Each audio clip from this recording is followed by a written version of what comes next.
Hello, welcome back to Blender Sushi Live Noding.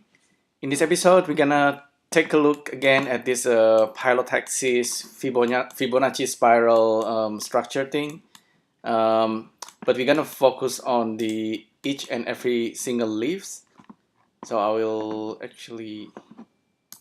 display that part there. So the leaves, what do you think the leaves is made of? It is actually a grease pencil and skin modifier, kind of combine the two using spray chalk nodes. There are actually another version of the leaves that I will be talking about maybe in the next live noding. It's a little bit more complex, but I kind of like the skin modifier and grease pencil thing because we can easily kind of draw the grease pencil strokes and then everything will change accordingly. So the structure itself remain the same. It might look complicated together, but actually the underlying kind of the setup is pretty simple, pretty basic. See, I'm just changing like a grease pencil strokes and I'm getting like a different result. See, there's another one.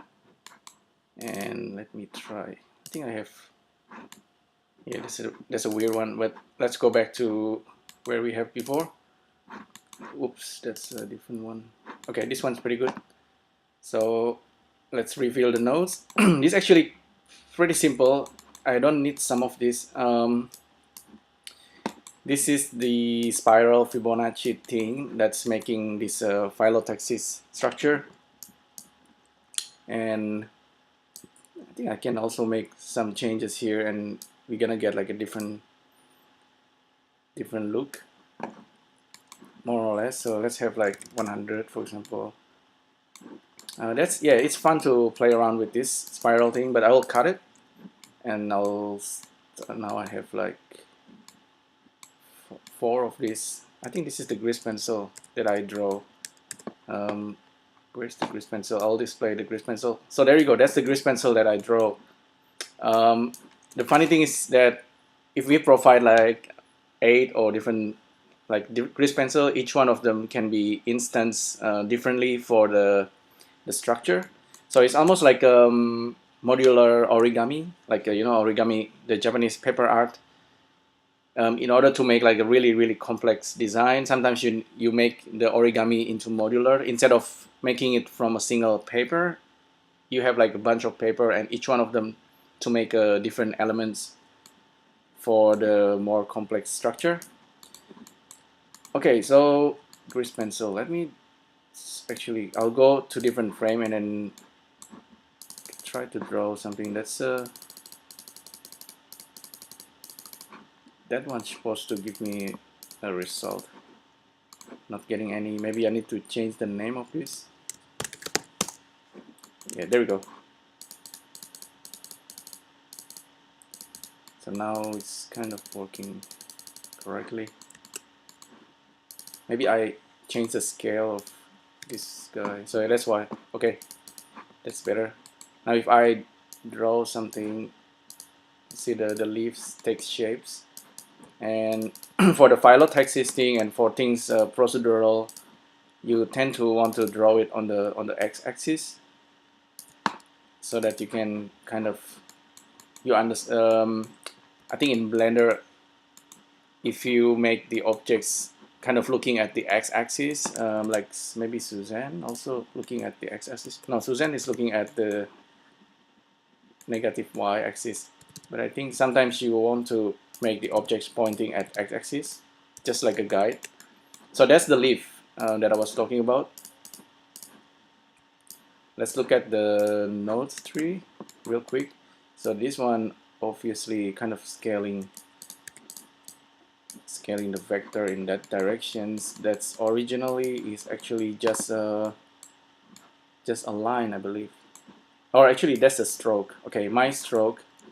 This one, and I'm using this script node path length to get the ratio of the strokes. And then I have this multiplier to control how dense or how less dense this thing is. And then the next thing I have is this draw of right complex. This is actually the RGB curve from the material. cycles material node, and we have this vector interpolation, UV connections. UV connection is to generate line, like point and edges being generated using UV connections. And then we have this move. Okay, this is an interesting one. This actually create a bend as well for the leaves. So you can just draw like a straight line for the grease pencil, and then this thing will bend it. So that's useful. And the rest of them is just a this skin mesher, which is actually a skin modifier, kind of. With a skin modifier, you realize that you can actually have some kind of thin objects if you make the X and Y kind of different. If you don't know what I'm talking about, if you have like a cube here, and I go to edit mode and then merge it into a single point, and then I kind of draw a line. I'm doing this procedurally. This is like a manual way to do it. So we draw a line, polygon edge, and then we go to skin modifier and turn on skin. Normally we get this, you know, like a pipe or something, and you can smooth it. But if you go inside and I think you tap Control A and then make it scale it, and then Control A again and then tap X, you can actually make like a skinny object like that. That's really powerful actually. Not many Blender artists know it unless they play around with the skin modifier, I guess. So you can actually scale it in X and Y. So if I make this thickness, you know, like thick like that, we get like this kind of shape. But if I make it really thin, it looks like a leaf. That's why I'm using skin modifier for this. Something like that.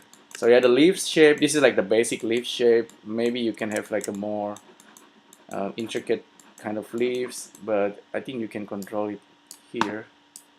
So depends what you want.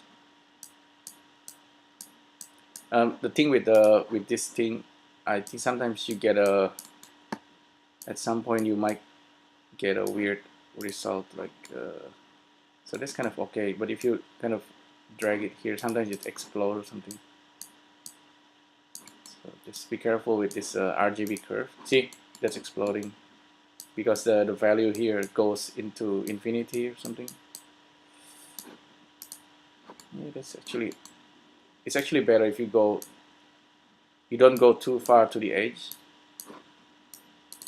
Yeah, it's kind of like the sharp edge over there, and then it is actually quite nice. Maybe the direction is wrong, but you can always change it. So this is the resolution of the leaves based on the grease pencil.